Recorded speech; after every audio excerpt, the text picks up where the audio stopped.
Greetings, fellow men. Servus Männer. It's Red Pill Germany again, and today I want to talk about a case that happened in Germany that might not be that well known outside of Germany yet, but it is the curious case of Petra Hinz, who is a member of the German parliament, and she seems to have made up her entire CV. Now, she claimed to have graduated from a German high school, and afterwards she had studied law at a German university, and that she actually worked as a corporate lawyer later, and she is in the Social Democratic Party of Germany, the SPD, for many years already, since the 80s I think. And first she had a lot of party offices where she was paid, of course, when she still told some of her party friends in Essen that she is studying it. And then later sometime she told them that she actually passed her exams and that she's working for a corporation as a corporate lawyer.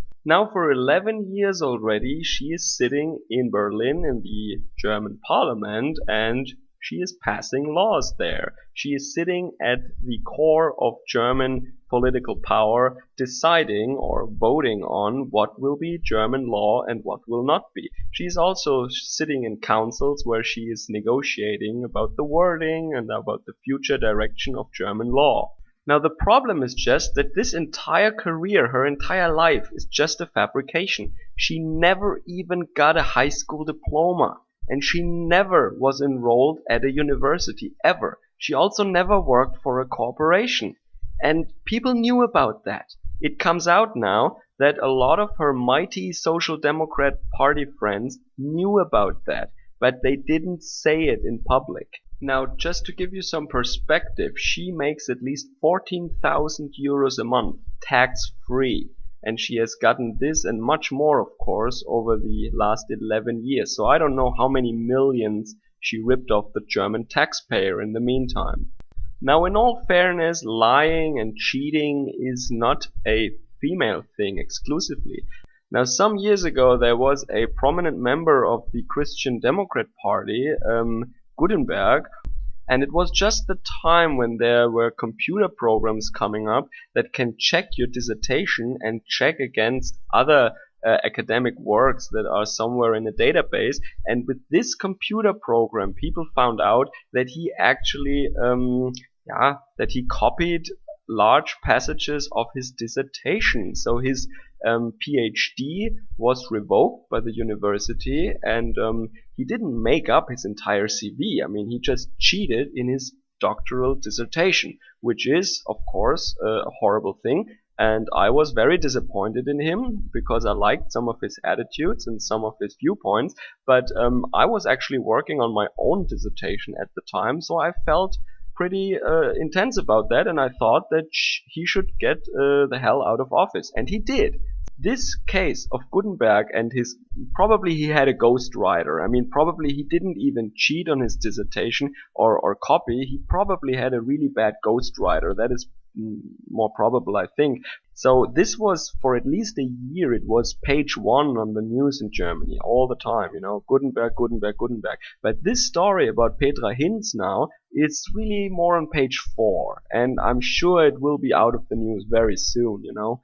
And people are comparing these two cases now. But the thing is that Gutenberg is actually a lawyer. He has the Staatsexamen. It's a test for lawyers here in Germany, a government test, and he passed that. So he is in fact one who can say, I studied law, you know, I'm a lawyer or something, right? And he didn't make up his entire life. Now Hinz, on the other hand, she made up her entire life. Also, I think Hinz really wants to keep these 14,000 euros a month tax-free coming in every month. So she actually plays for time now, and she's refusing now to step down and to vacate her chair. She says she's unavailable or she's sick. She cannot answer emails. She cannot even give an interview. No, she is disappeared now, while she is still receiving the money from the German taxpayer. Probably she sees herself as the victim in this whole affair. And people in the party, I say it once again, they knew about it. Now what does that tell us? Why would they have lied? Did she give amazing blowjobs, or did she kidnap their brothers and sisters and held them at gunpoint so that she would still end up on the party list? No. The reason why they were actually helping her to rise through the ranks, despite of the fact that she lied and she doesn't even have a high school diploma, was of course that back then they needed women in politics. It's all a gender quota question. They needed a young female face. Of course, she's not young anymore now, but back then, when they decided that she should run for office and that she should be their girl in the race, maybe she had a young face back then. And they thought, oh, we need a woman up there because of quotas. And this is what I've been talking about in many videos, Men and women want to lie and to cheat and to steal, of course. But men don't normally get away with this shit. Women get away with this shit. And the other thing is of this quota policy. It doesn't matter if it's about Muslims or about black people or about women. People nowadays think that diversity is great. And the more diverse teams are, or the more diverse a company is, the better it performs, which is of course a load of crap. People perform well when they are the right people for the job and when they can work together as a team. Doesn't matter what skin color they have. And I think if you decide about future legislation in a country, maybe having studied law, if your job is to pass laws, would actually be quite helpful, But qualification and merit doesn't really count anymore. Your genitalia or your pigmentation or your belief in some metaphysical best friend up in the sky is what seems to matter nowadays. So what we can clearly see is that by the need to fulfill these quotas or to actually make our teams, our corporations, our government more diverse, and we focus not on qualification, but we focus on these quotas like, oh, we need a Native American person on the team. Oh, we still need a Pakistani person. We don't have a Pakistani yet.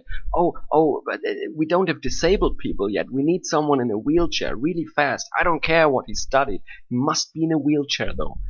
Yeah, it is this kind of thinking that is causing all these problems we see nowadays. So teams are not performing better, and the wrong people make it to positions of power or to influential positions just because of superficial features, these superficial criteria. Now in my company, for example, there are a lot of posters and billboards that should brainwash staff that diversity is key, You see these diverse teams and it says that diverse teams perform better than, they don't write it, but they mean white male teams, And I think that's crap. I don't care what skin color or what gender my coworkers have as long as they're qualified for the job. And I don't think that putting an unqualified person with the right skin color into that position will help the team a lot.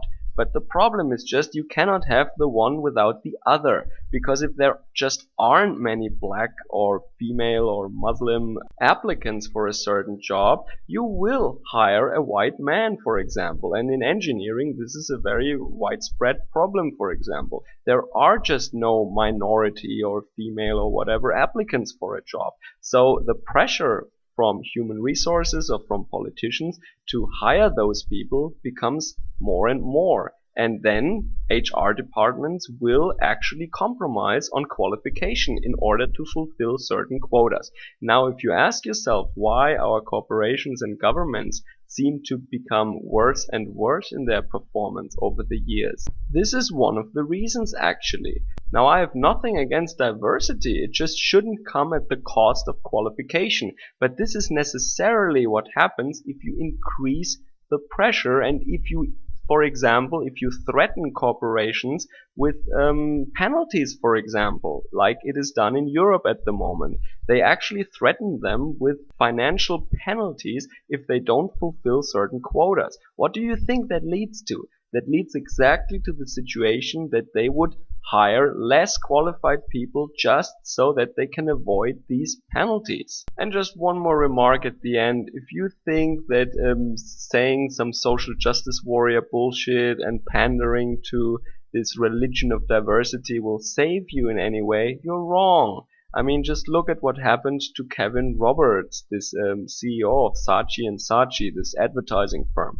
I mean, he had to go. He was practically fired or made to step back, when he just said that women want different things in life. Like they prioritize more on happiness and friends and family life and not so much on making more money and having more overtime. And this is a thing that feminists or women say all the time, but if they say it, it's okay. So it's like the N-word maybe. It depends on who says it, But when a man says that, then he's fired basically, But this is a thing that is a very popular talking point of women, that female priorities are different than these stupid male priorities of bigger, faster, more, like money making. Men prioritize careers and women have a more holistic, more healthy attitude. Women say this all the time, but when a man says that, then he's fired, of course. So, and he was the biggest SJW, I think,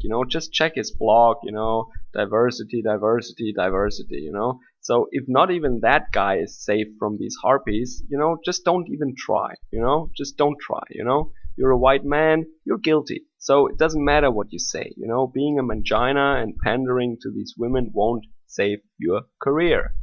So maybe you just shut up and do your work, and walk away from corporations like these if you have the choice. So I guess what we can learn from that is that both men and women lie because, well, lying can be profitable in today's world, but women are getting away with it more than men do, and these government enforced gender or race quotas are actually hurting our society by putting incapable people in positions of power because they have been assigned to these jobs or hired based on quota policy and not on merit and ability. So, thanks for listening again. Hope to see you guys again soon. Have a great day. Servus, Kameraden.